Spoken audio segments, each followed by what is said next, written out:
Right, anyway, we're here, and I'm fine. My brain is alert. That's wonderful. I like my brain. And I said thank you to it this morning. So what we're going to do is, I'm going to start with the professions.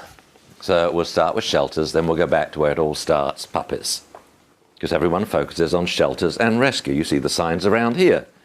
Give a dog a home. Rescue a dog. And all of this time, money, emotion, is devoted towards rescue. Obviously, our hearts go out to it when you have an unwanted dog. But when you compare that to the programs on preventing input to shelters, I mean, where does every single shelter dog come from originally? It was a puppy. It was a puppy. Maybe a purebred breeder, maybe a backyard breeder, maybe a family breeder, maybe a puppy mill breeder. And that's what we have to approach. And the only way to deal with that, I think, now, after I've been doing this for 45 years. Unbelievable. I mean, that actually is almost a lifetime. And I'm looking forward now to the next 45 years. And I did a lot with all the professions. And I'll take you through it developmentally. What it was like back then, what we did, how it changed for the better. Because all of the professions had dramatic changes over the last 45 years, and then they went downhill again. It's ups and downs, you know. I don't want people to think that, you know, I'm sort of knocking on the, you know, shelters or pet stores or kennel clubs. I mean, some people do deserve severe, you know, reprimands, you know, which is the whole puppy mill, pet store, puppy buying access. And after dealing with the professions, I've realized the only way to solve this is with prospective puppy owners. This is a demographic that has been impossible to reach. You see, you can get to puppy owners. How? Well, breeders breed them. They all go to a pet store and the vet clinic. So education can easily be, you know, you can have intervention, proactive education at that point. And now it can be mass education because of the internet. You know, things like Naturally Happy Dogs, as I said a few days ago, Sally was so far ahead of the game with this. The subscription model for education is the way to go. Okay? And we now do it as well. And I really like ours because it's, I really like Naturally Happy Dogs, obviously. It's why we did a little bit of filming a couple of days ago for it. But ours is neat. My son runs it. You know, the subscription is $1 for the first month. Then it's $20 a month. And you lock in at that rate. It can never be increased.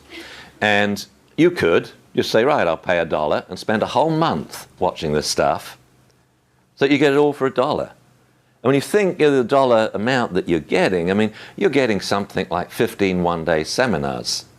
Well, yeah, what did it cost you to come here for 4 days? You add it up, it's usually, you know, $1,000 a seminar. And so, you know, it's a lot of money. Videos, books, you know, you can stream it all. No one downloads these days, by the way. You know, that was 3 years ago. No one downloads. You stream it all from up there in the sunshine. I don't like to call it the cloud.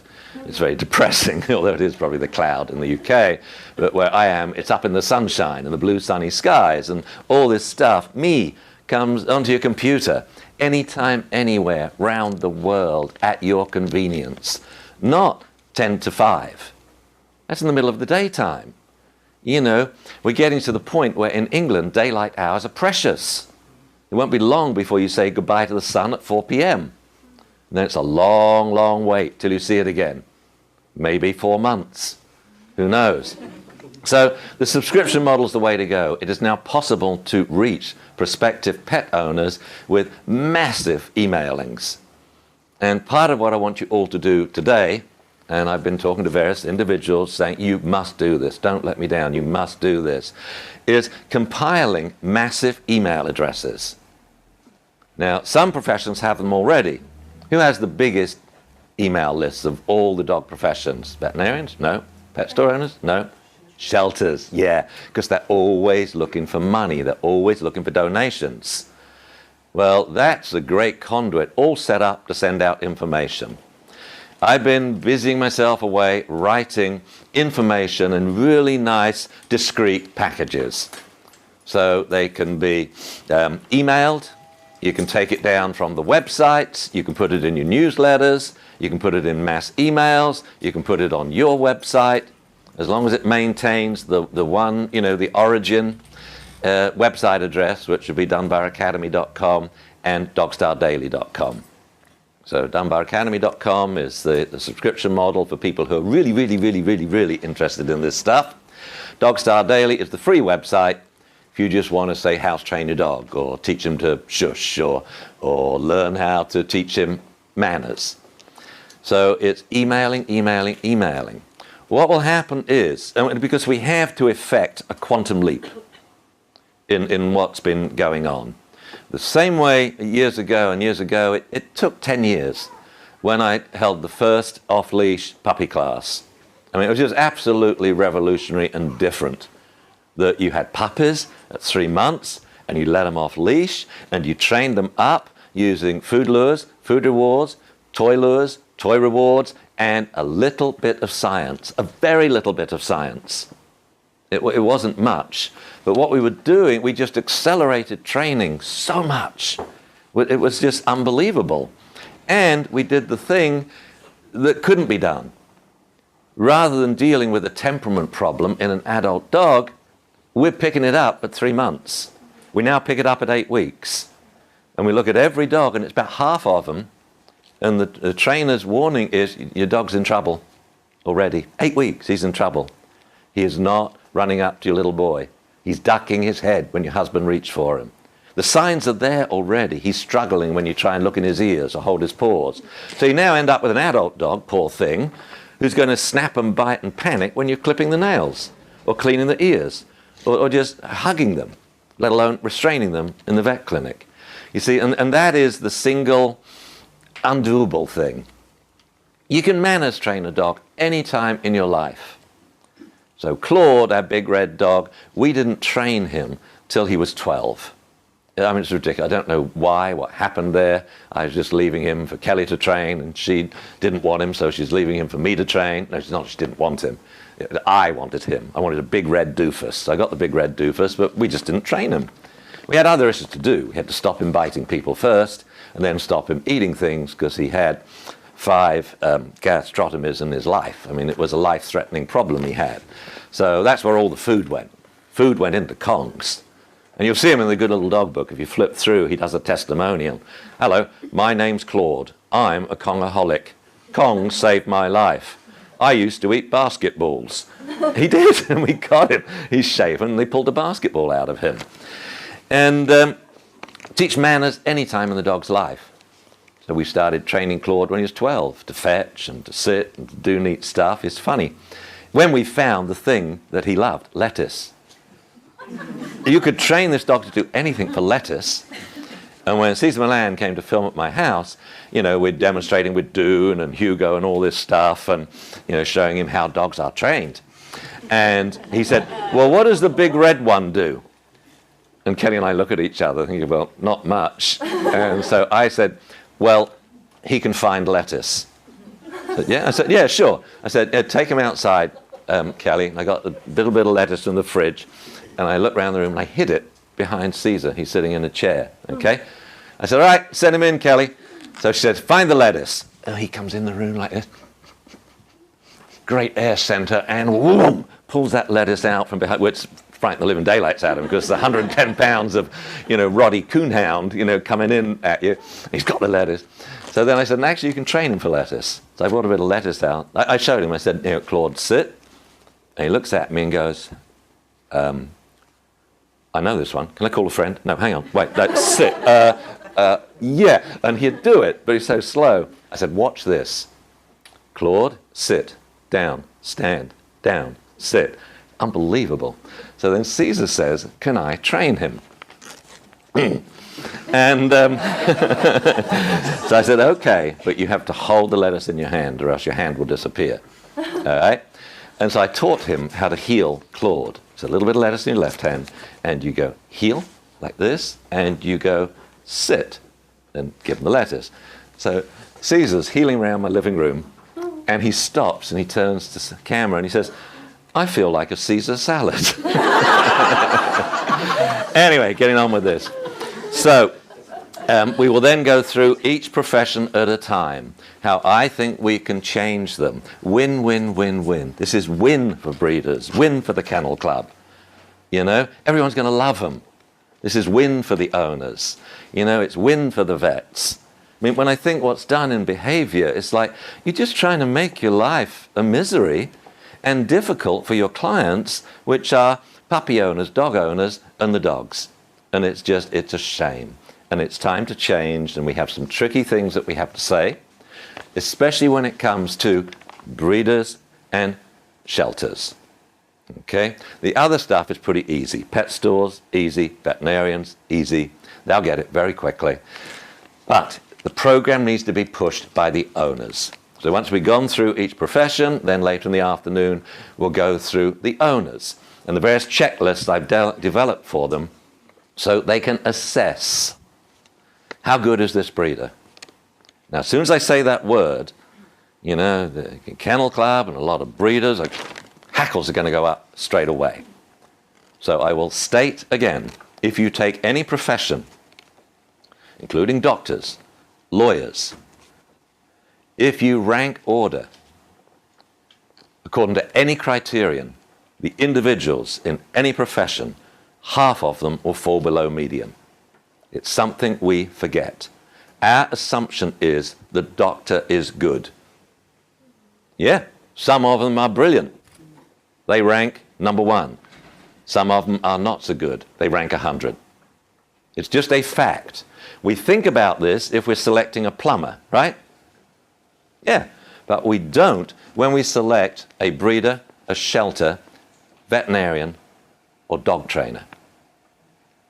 And the dog trainer thing is interesting because, I just love it that, you know, I like to connect people up with good clients and say, you have this client and you don't need many more clients once you got this one. Be hunky-dory.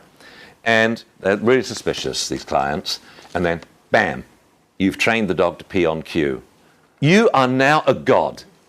Because you can train a dog to pee on cue, which is one of the easiest things to do. This client thinks you're the best trainer in all of England. It is amazing. You know, what a great way to get accolades.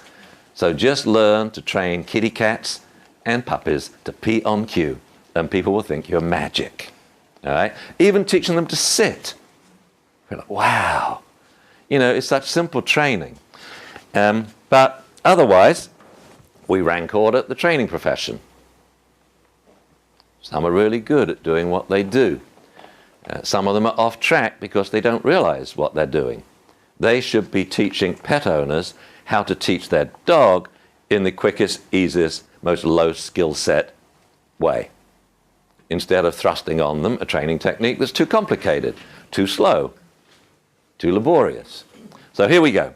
We'll start with the shelters first. And then we go back to puppies because that's the only solution to shelters. Okay? This is the original Open Paw manual that Kelly and I wrote. And good habits are just as hard to break as bad habits. So teach them from the outset. Little book, we made it simple as possible. Nice little font. I typeset it. It's one of our trainers. Okay? And it's cool. When, you know, Kelly sort of finished this program, I thought that is very, very clever. What's clever about it? What's clever about it, you can do a volunteer orientation. It's 20 minutes long. Then they go out to the kennels and work with the dogs.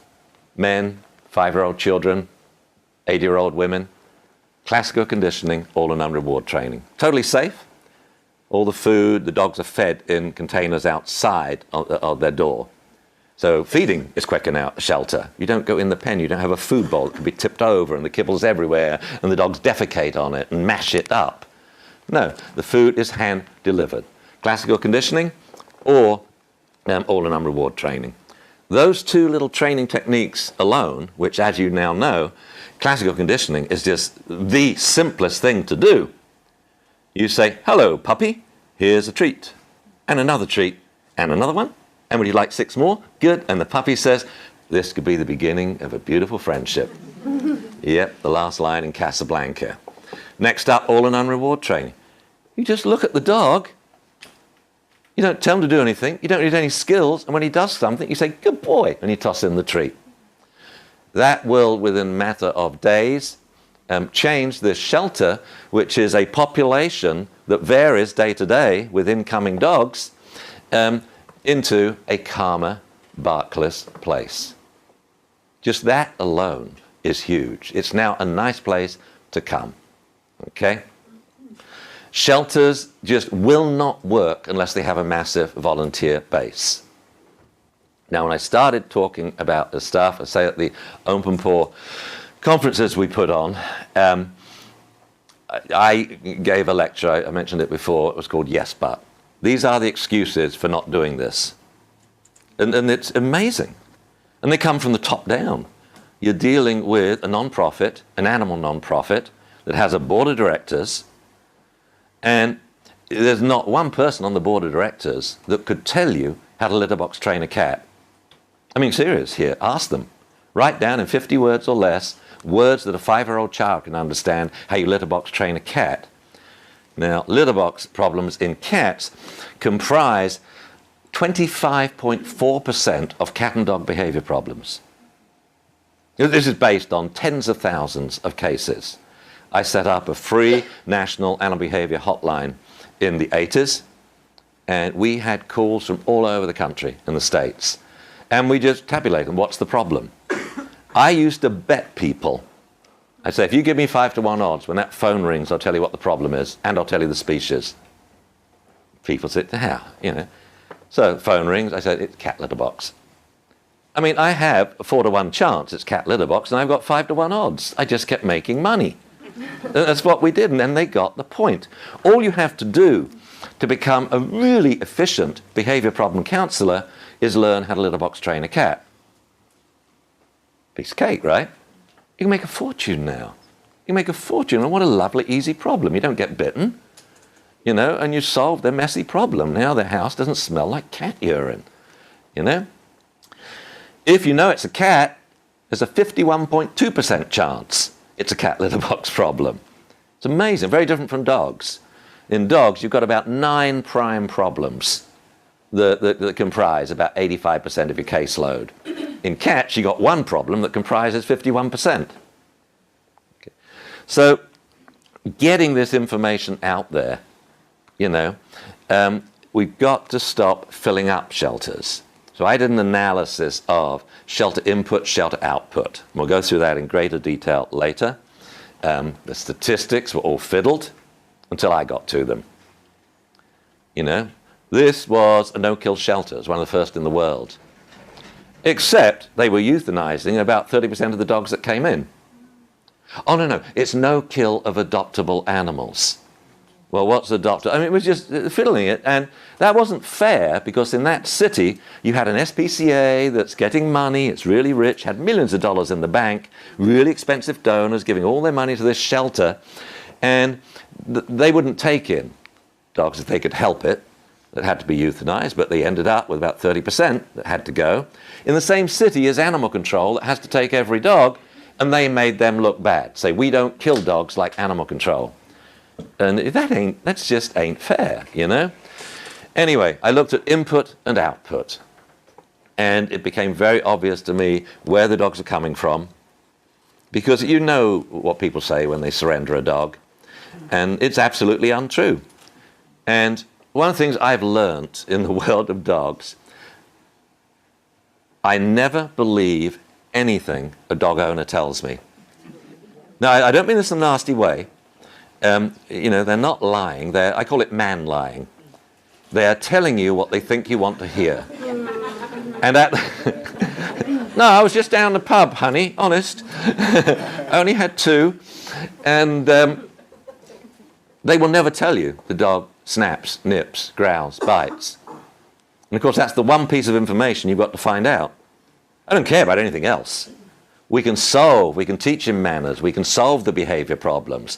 What we can't do is quickly, effectively redo his temperament.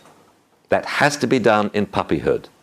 Because as soon as that avoidance phase kicks in, so puppies will approach anything. Total approach. You go, they all run up to you. You go, ah! They all run up to you.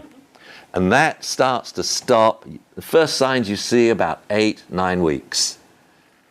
At 4.5 months to 8 months, man, that avoidance phase just locks down, and that dog now is going to be scared of the unfamiliar. And the unfamiliar is anything this puppy hasn't seen up till then. And so if you're rehabilitating, I'll give you the time course now. If we have a puppy in our PK, 8 weeks, you pick up a problem, should be resolved in about 5 to 10 minutes. The dog's not handleable. If we pick up the problem at 3 months, I want it done by the end of the hour. If you don't pick it up till 5 months, it's going to take you several months. Change that breed to a shepherd, border collie, it could take you 6 to 8 months. If you don't pick up that same problem, doesn't want to be touched by people, scared of men, scared of children, or scared of other dogs, at 8 months, it's going to take you several years. And even so, after all the hours of work you do, the emotion, the heartbreak, that dog will never be what he could have been. That was destroyed prior to 3 months of age.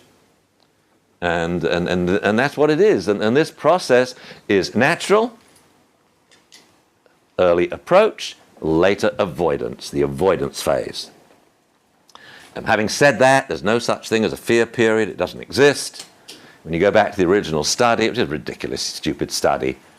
It was done on 8 dogs, 1 died, 3 were weird before it started. Wouldn't even approach the experimenter. And the study was, at different ages, they lived in cages, never saw people, never were handled. Someone pulled them out of the cage, plonked them at the end of a corridor. An experimenter stood here in a white lab coat, and as the puppy approached, they shocked it. That was the origin of the so-called fear period. Well, I tell you what, I would have a fear period too if that happened, you know? And they said it happens at 49 days. It's rubbish. You can't say that about development. Development is a gradual process. We have phases. Some babies develop quicker than others. Little Daniel here is so far ahead of the pack already. He's only, 11 weeks old? You know, and why? You know why. Because he's getting the socialization he deserves. And what is the socialization that babies need? To be feeling mum, but looking outward at face after face after face after face after face. Learning social savvy. Yeah. Training people to make them smile. That's what babies are doing at this age. You know, what's going on in that brain is just so precious, so enormous, so fast, so intricate, so wonderful. So back to dogs, I think a puppy's brain is just too precious to waste. So that's what it's about.